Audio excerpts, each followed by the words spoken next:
Margaret, thank you very much, Chair, and to welcome the team here from the Planning and Building Unit from the Department of Education. It's great to have you, and Mr. Loftus as well with your team. It is phenomenal. I know from your statement we have 4,000 schools and we have nearly 1 million children, and you deliver the accommodation and the buildings and school for children when they go from primary into post-primary and secondary. And you've based a lot of what you've spoken about here, I suppose, the detail from the census. We're going to be getting a lot more detail, I suppose, from the census later. But, you know, you're looking at over 5 million people, 1 million children you've noted. And, of course, now with our additional children coming from the Ukraine. So I suppose some of my questions might be just the breakdown of children that we have currently from the Ukraine or from other countries, you know, fleeing desperate situations, but maybe at the primary school level and at post-primary. So I suppose just if there was a breakdown, if you had any information on that, or if that's included in part of your plans here for what you're looking at. Just on the climate agenda, really delighted to hear that, to hear the focus on John Dolan, an easy name to remember there. You know, great to hear that there is that sort of focus on that. My focus would be particularly coming from the West on older schools and the impact of housing and housing contributing to emissions and so on from housing sector. You know, we look at the Western Development Commission and they talk about housing in the west of Ireland as the oldest, you know, percentage-wise in the country, and the huge battle we're going to be having with that. I suppose some of my questions for you might be around just transition. So the area I'm in is Roscommon and East Galway, and obviously we're some of the areas that have been impacted around the changes, you know, with Bord na Móna and with Peat and so on. But there's an awful lot more funding there coming through Europe and coming through just transition for particular regions in Ireland that have been poorly affected in terms of work and labour and so on. Would that have any of an impact in terms of trying to retrofit some of our really ancient buildings, older buildings, not the newer buildings, because I know you have some amazing new school builds, but just if you had any comment on that around just transition, and is there any impact on that for primary schools in terms of the retrofitting and the focus on retrofitting, and particularly working with Western Development Commission and maybe some of those other groups. I very much acknowledge you've over 900 built, and the funds here that you're looking at for nearly 4.4 billion from 2021 to 2025. I'm absolutely delighted to see the amount of funding. What I'm not so delighted about, and I know you've spoken a little bit about it here, is the delays. So you'll probably be aware, because I've raised it a number of times, obviously coming from Ballinasloe, a school that's now 27 years waiting, 27 years. And I know that it's at stage 2B, and I can see Hubert looking, going, I know this school. Well, it went through planning, statutory approval. I was really getting on tenterhooks to get so excited. And the challenge being that further information is now requested. Further information is now requested on the school. You've mentioned here within your team that you're expanding your team. And I know you're looking at additional accommodation, and I can only state that additional accommodation and modular units are going to be the way we'll have to look at for so many of our schools. But for schools that are in huge need, particularly when it's a DEIS school, and I know that's that's 1 in 4 of our schools. But you talk here, I know, about the geographic information system, you know, that we're using this now, this wide range of data. I really would like maybe a comment made around that as well. And I welcome a Civil Service Excellence and Innovation Award. Data on zoning, planned residential developments and residential completions, and maybe information about flood zones and things like that. You know, where is the assistance for design teams for a school that's a priority school like this, when I think you've spoken around, you know, project management teams for serious major capital infrastructure projects? What assistance has been given here? Because I have been working, I suppose, with the Board of Management. I know this crops up. And when I speak with the department, it's not our responsibility yet, because it's still at stage 2B and it's with the design team. And yet there's a principal trying to manage this as a project manager. And sometimes, you know, running a school after the last 2 years, there's a lot of challenges.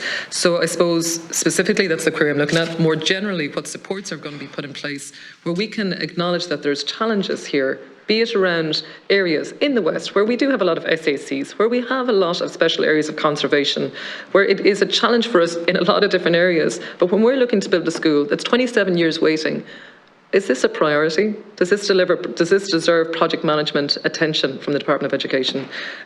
So I suppose those are just a couple. And then just to acknowledge that I know that there's school bills happening. And again, I know this is on your website. I very much welcome the updates that you're able to give there. You know, it is really important. I also want to acknowledge just the work that you've done around special schools around the country and the additional accommodation with that. I very much welcome that. And it's been done in a very rapid manner. So I know the additional accommodation units, you know, you're working to deliver that as quickly as possible. One other question I might have just around the contractors and the procurement that you have on that is that the challenge with Brexit is that an awful lot of those groups that were doing the procurement around additional accommodation, are they still, can groups still use them? And if they can, that's great. But if there's delays in projects being delivered due to health and safety, or that they're not meeting European Union guides or whatever it might be, what needs to be done there? So that's probably just one other question around the procurement. And again, just to welcome that there is actually a Gaelscoil. I know it was mentioned earlier, you are working on a Gaelscoil project in County Roscommon, in Roscommon Town. I know it's at preliminary design stage. Just to say that that's really great to see, but that it's, you know, it's working with those groups. But I suppose just groups where there's serious delays, like that school that's 27 years, that's a real issue for me, and just what support's been offered. Garmagat. Cheers. You packed a lot into your time. Thank you. I'll try and cover it as best I can. And apologies, it may be later at a later stage, but if you can, I appreciate it. Others will come in as appropriate. In terms of Ukraine, just looking at that, which was your first sort of question, things like that, we currently have around 14,500 children from Ukraine in our schools, over 9,000 at primary level, over 5,000 at post-primary level. And it's hugely positive, and it's a great achievement for the school system, school communities, yes. And crucially doing that in a very inclusive and integrated way that supports the children and supports their well-being, given all that they've been through. So very important. A key part of that, and it's part of engagement and using our GIS system, has been identifying where we have capacity and survey and information. We set up rail teams through the ETBs and supported by the ETBs, which has helped ensure that as operate in a very streamlined, efficient way. And to do that and get that amount enrolled in such a short period is a great achievement. That was easier managed at primary level because we're in a better space capacity-wise at primary level. At post-primary level, it was a bigger challenge, but we succeeded in 2022. But we're in a tighter space for 23 onwards. Thank you. And we'll have to look at doing backfill there and seeing how we manage that.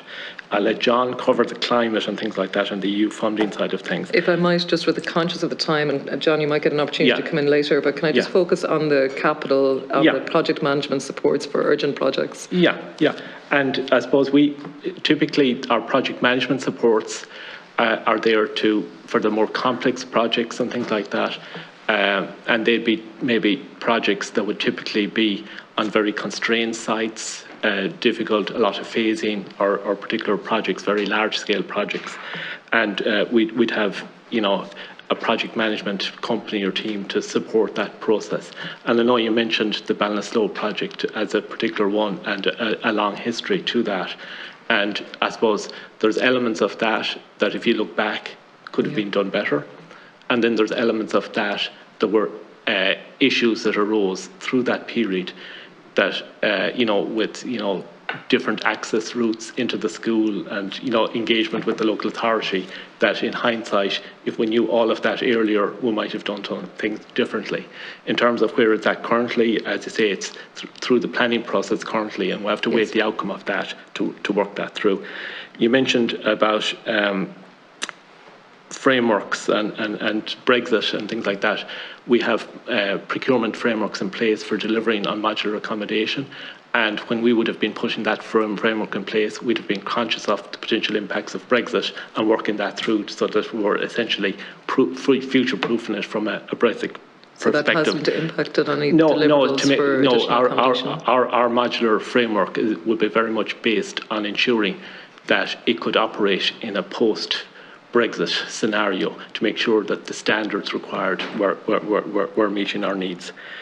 Just generally in terms of project managers, and it's an important point, the onus shouldn't be falling totally on the school principal. Yes, there's a design team.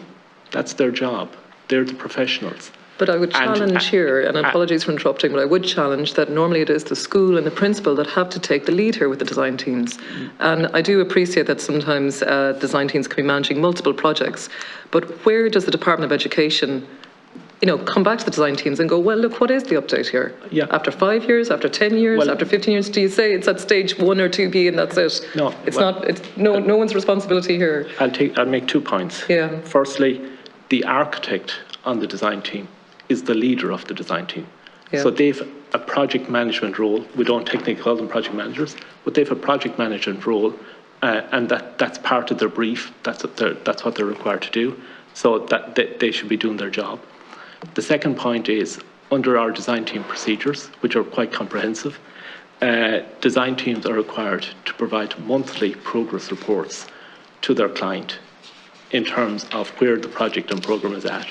So the question and issue should be more about pushing the design team to provide their monthly progress reports, as distinct from falling on the head of the school principal, because the school principal has enough to do of teaching and learning in the school. In this particular case, I think the design team have been very proactive in the last while, which is great to see. But I think in general across this area, there is a gap there, and I would love to see solutions being driven by the department about how to resolve that.